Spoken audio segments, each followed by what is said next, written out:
Hello, everyone. It's Peaceful Nick the Medium here for Monday morning meditation for non meditators.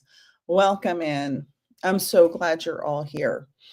I would like to talk about the fact that there's a lot of triggering news going on out there in the world for survivors of SA in any way, whether it was a little, whether it was a lot, whether it was horrific, whether it was just pretty bad, no matter what amount of that you may have endured. I'm trying not to get banned. No matter what you may have endured, your story is important and your triggers are very important to address. There's a lot of news constantly going on with Trump and Epstein. And today I want to talk about how you can reclaim your body and mind. And if you are someone who is not interested in this kind of content, we're going to learn about meditating and getting through triggers in the news.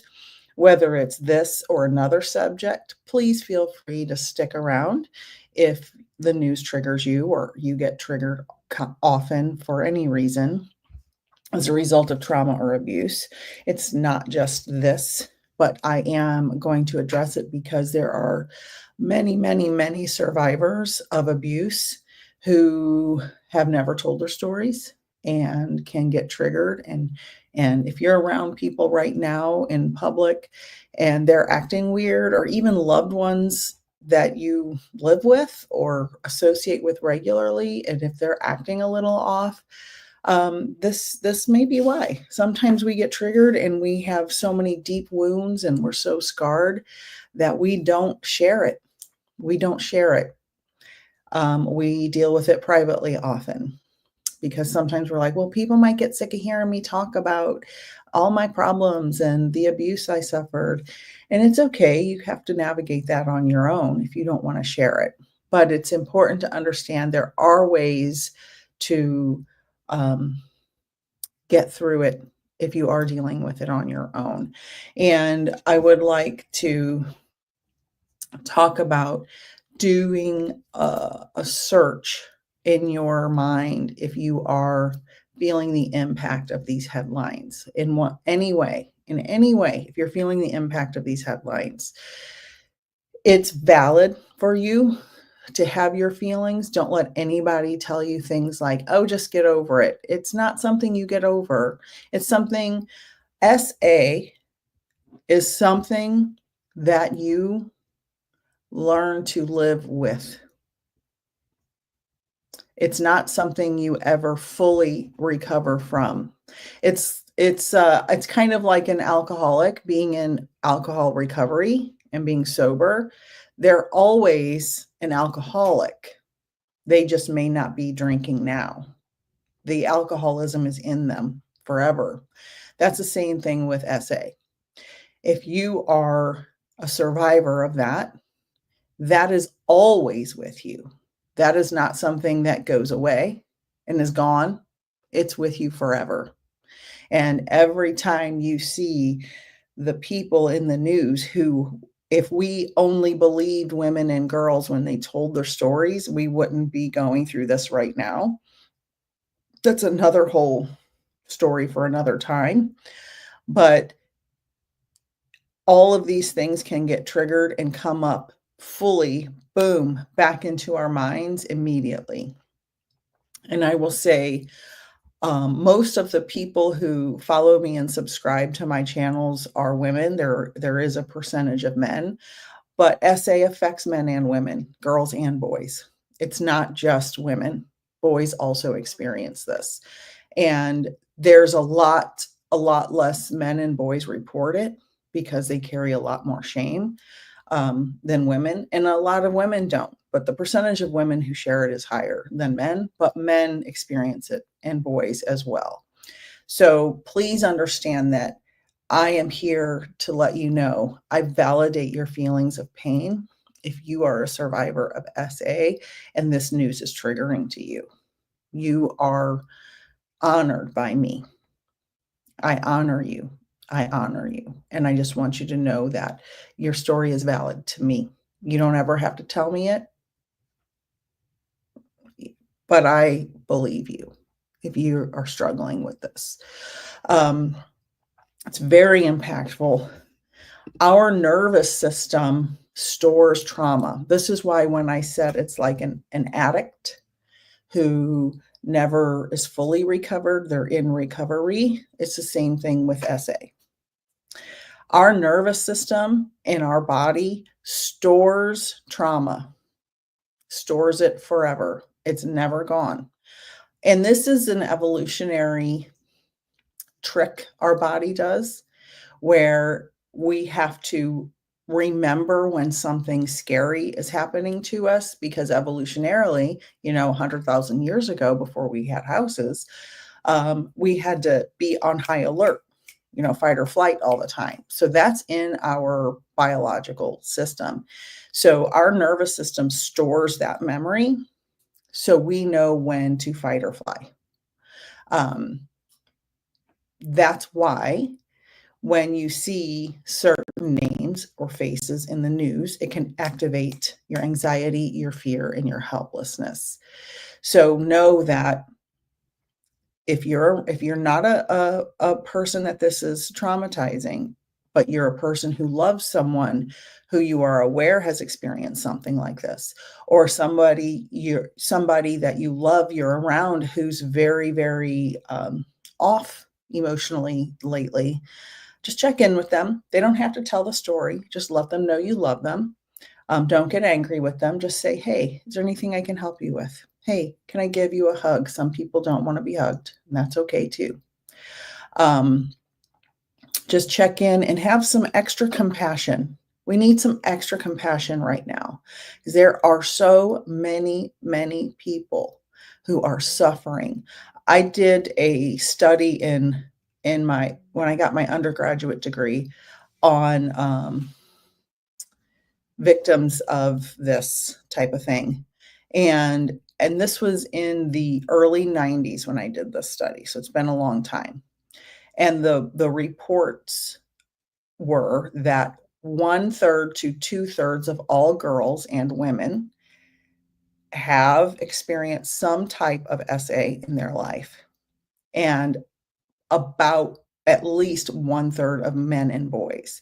So I guarantee you, you know someone in your life that has experienced something like this. And I know this is a heavy subject, it's for a Monday morning, but it's important because so many people we know and love have experienced this to some degree or another. So please have extra compassion. Have extra compassion in your heart for anyone you love that is feeling off, and just create space for them to just be. Now, they should have some self-control about how they react to things, like, you don't want people, um, acting out to where they may harm themselves or others, of course. You wanna make sure that they're safe for themselves and others. Just have a little extra compassion. Um, there people who are triggered by this news cycle will sometimes feel numbness. They put it in a Pandora's box and put it over here. I will say that I am the queen of compartmentalizing my feelings out of necessity to survive because I'm also a survivor. And I can take that box and put it over here and get my work done and get my stuff done and go through daily life while I can. And then I don't want to open that box till I have to. I'll open it when I have to, but I don't like to open it. So that can be, one way people deal with it. Some people go numb. Some people can appear catatonic, um, angry. Sorry, my phone's ringing. Angry outbursts. And you're like, you know somebody and all of a sudden they're angry over the past week and you're not, why are they so angry? Was it me? Did I do something? No, they're being triggered. And this is for any time when somebody is suddenly just angry for no reason, they're probably triggered by something. It can be a smell, it can be a scent, it can be a picture, it can be a news clip. Um, it can be the name of a place. That's my big trigger. There's a name of a place that's the same as the perpetrator of me. And I see it on the map when I open my weather app, and I get triggered about that, and I can't remove it from the map, but I do need to check the weather. So there are many, many ways people can get triggered and get angry. And sometimes overwhelm happens and people are like just overwhelmed and just they just can't compute thoughts when they're overwhelmed. So these are not flaws in anyone's personality. These are common reactions to a trigger from a trauma. It's very common to feel all of these things and so many more. Crying, sadness, despair, depression, anxiety. Anxiety is a big one for me. My anxiety is very much related to my past events in my life.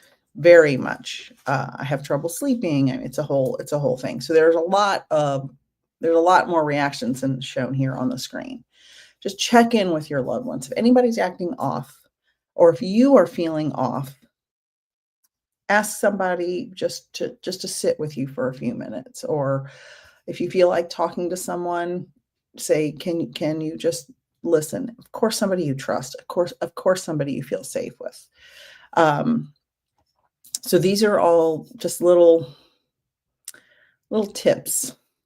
So one thing we can do to calm our mind down is meditate. And I'm going to walk you through a meditation here in a few minutes because this is Monday morning meditations. You can meditate.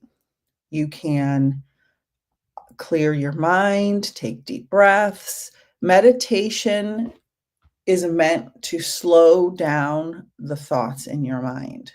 It's meant to slow it down, because we have this thoughts constantly going in our mind. Meditation is meant to slow that down. And when we are overwhelmed, and when we are feeling angry, and when we are feeling upset or depressed or anxious, we can really use a way to slow down those thoughts in our mind. So please know that there are ways to navigate these triggers. And one of my biggest recommendations is meditation. Now, those of you who've watched me before know I am a terrible meditator. I'm terrible at it. I'm getting better and better and better. But for many years, my good friend that I've known since I was a freshman in high school begged me to meditate, for all the reasons I mentioned earlier. And my husband had gotten me started to meditate a little bit, but it has taken a very long time. And not everybody's good at it, because we have this perception of, oh, it has to be this perfect pose, and my mind has to be perfectly clear, and I have to sit in the lotus position, and blah, blah, blah. No, none of that is true. None of that is true.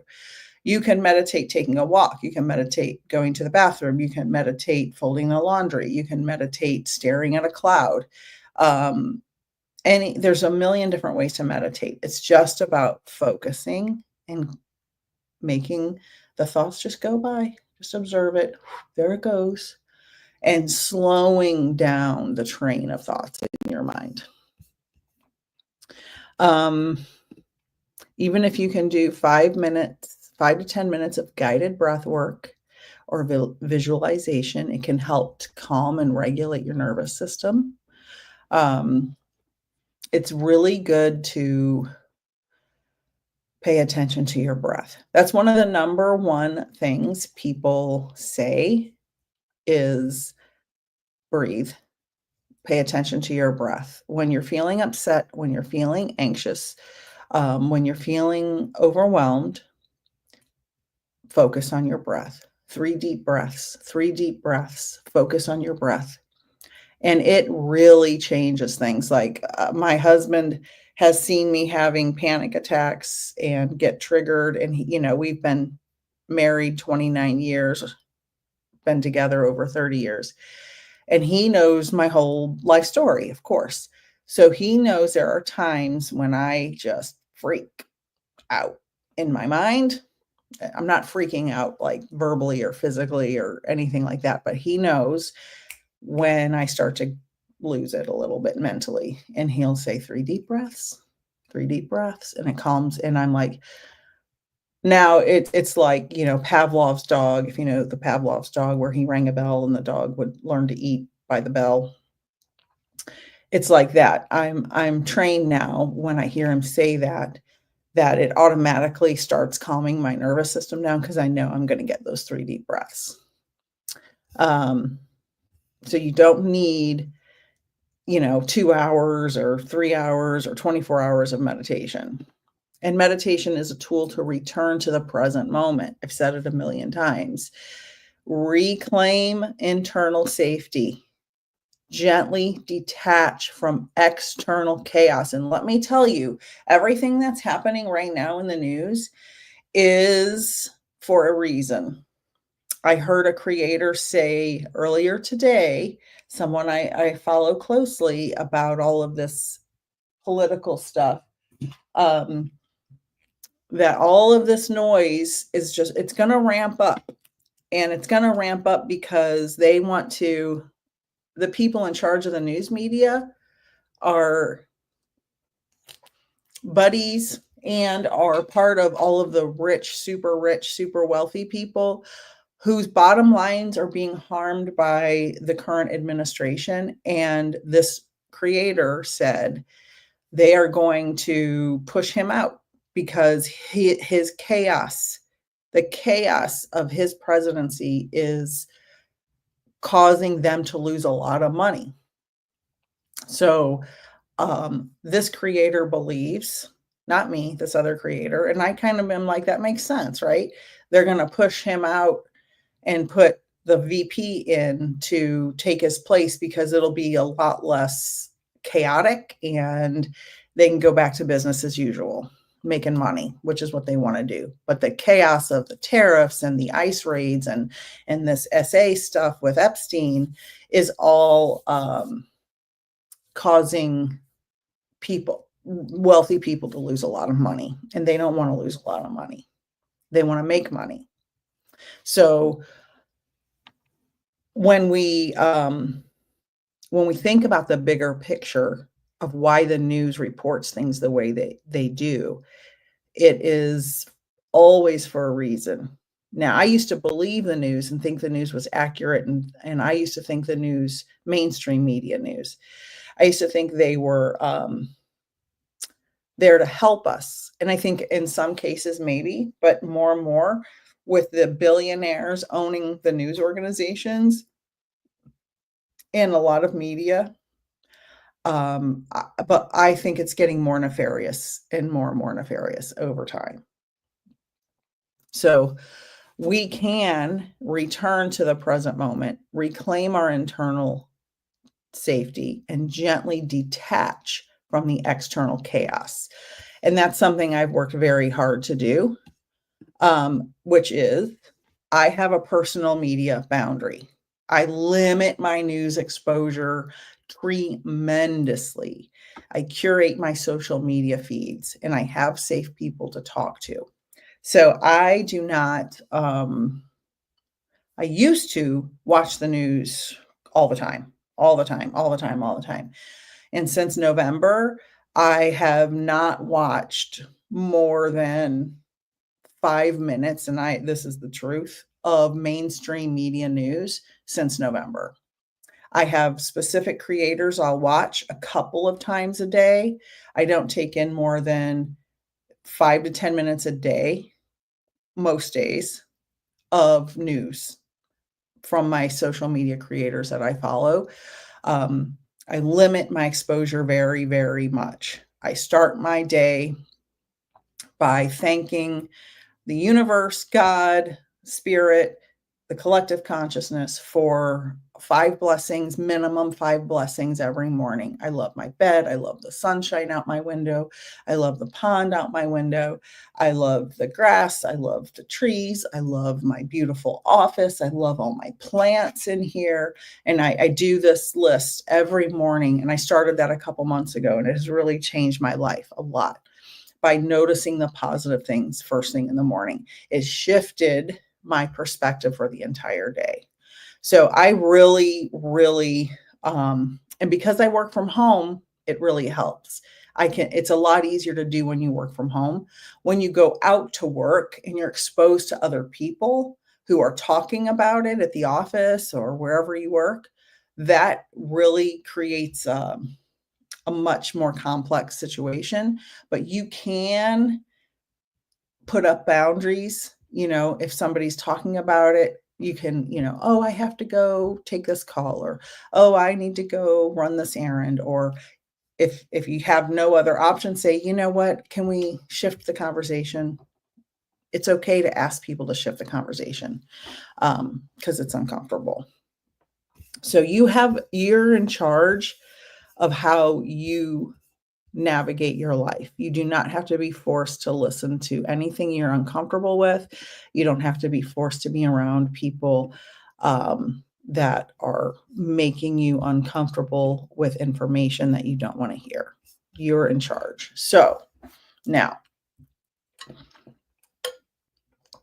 we're going to do a little guided meditation. And I wrote this with this whole theme in mind of being triggered by the news and what's happening now in the news. So stand by. So let's just start by paying attention to our breath.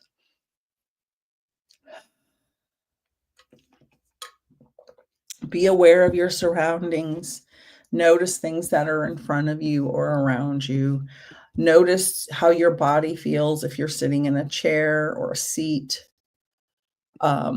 Think about what kind of, water is. Do you have water? Do you have coffee? Just notice everything in your space. Like I'm noticing I really need to reorganize my office.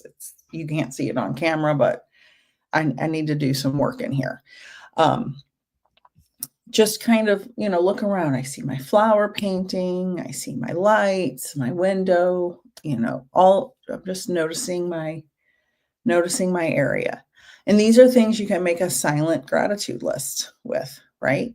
If you have any questions or comments, please put them in the chat. And please subscribe to my YouTube channel.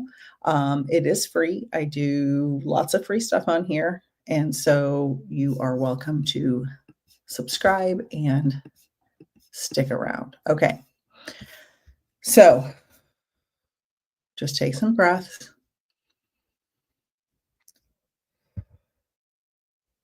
In through the nose and out through the mouth.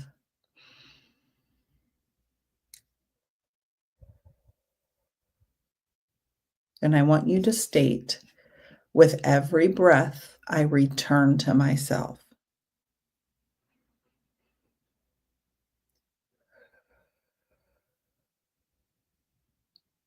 With every breath, I return to myself.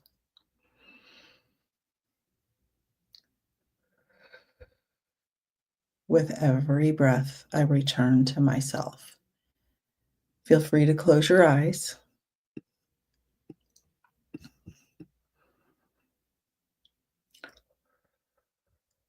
With every breath, I return to myself. Visualize your body rooted to the earth and wrapped in a soft, protecting light.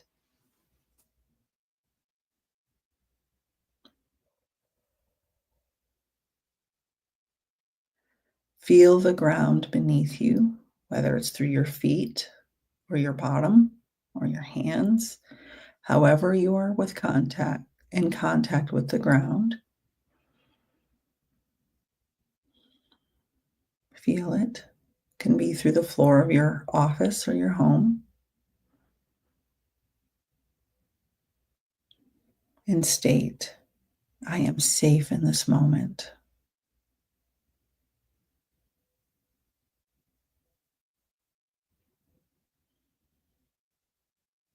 Continue breathing. I am safe in this moment.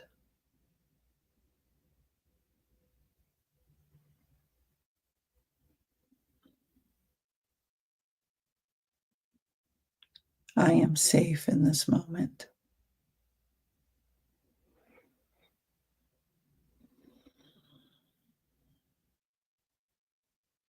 Now we're going to call back your energy. Imagine any of your energy that you have put into anything, your body. You're going to return it to your body. Any energy you put out from people who have aggravated you, news that has harmed or triggered you, events that have drained you, anything that has caused your energy to go away from you, we're going to call it back. Place one hand on your heart and one hand on your belly.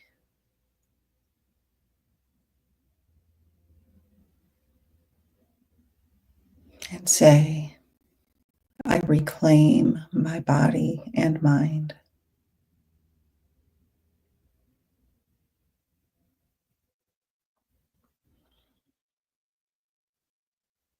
I reclaim my body and mind.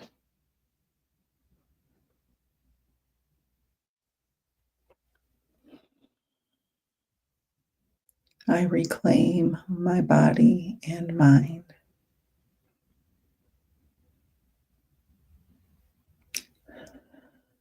Now you can remove your hands.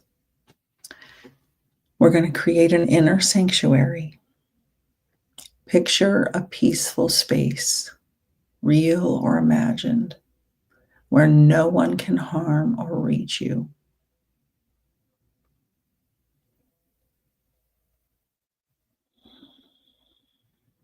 Let this space be filled with light, strength, and safety.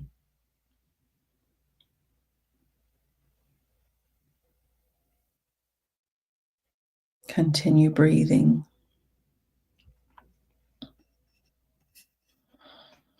and say, I choose peace. I choose my own healing timeline.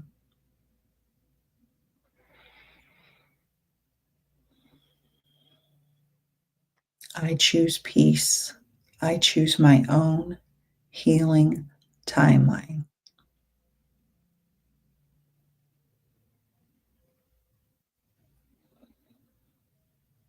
I choose peace. I choose my own healing timeline.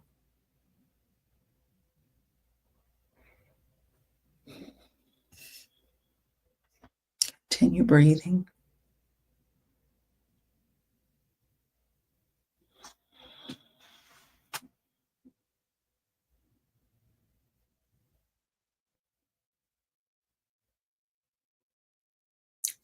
Now, what we need to do is empower our spirits. Acknowledge to yourself the courage it has taken to survive in this world, to feel, to heal. See yourself standing tall, untouchable by the power of any predators that you know personally or you see in the news. You are untouchable. You are safe in this moment. Their power does not define your peace. You are whole and you are sovereign. Continue breathing.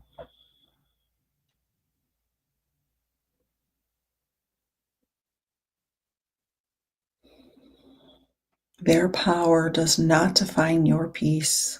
You are whole and you are sovereign.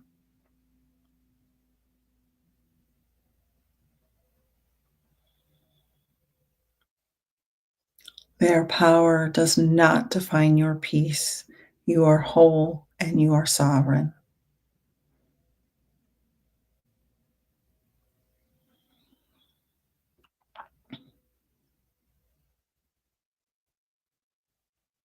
Now, if you've participated in this meditation practice, please wiggle your toes, wiggle your fingers, move around a little in the seat you're in, if you're in a seat, and come back to your body. Move your shoulders, move your head. Let me know in the chat if you feel like it, because I don't see any chats yet for some reason. I don't know if there's a issue here. Let me know if you have any questions, comments, anything about this. I just want everyone to feel safe. I want everyone to feel safe in their bodies and in their space. And we live in an unsafe world at times. So please know that I honor you. I honor your survival story. I want you to tune out all the noise, limit your news exposure, find someone you can confide in. And if you have a loved one who is acting strangely, check in with them. You don't have to ask them deeply personal questions. Just let them know you love them. And if they ever need anything, you'll be there for them. Things like that. Thank you, Sab. I appreciate that. Yeah, I think there will be a lot of people who watch this after the live ends, and I hope it helps, because when I was going through my true recognition in therapy through my previous experiences, there was no internet. I just had a therapist. I didn't really have anything like this. And so I hope that even if this helps one or two people get through the day, get through the week, get through this news cycle, I honor you. I honor your story. I validate you. I believe you. And I want you to know that you can email me questions anytime you want. All my information is linked everywhere on all my social pages, including on YouTube. Let's all get through this together. Let's all get through this together. And I hope you all have a wonderful day. Healing. Sending love and peace to everyone.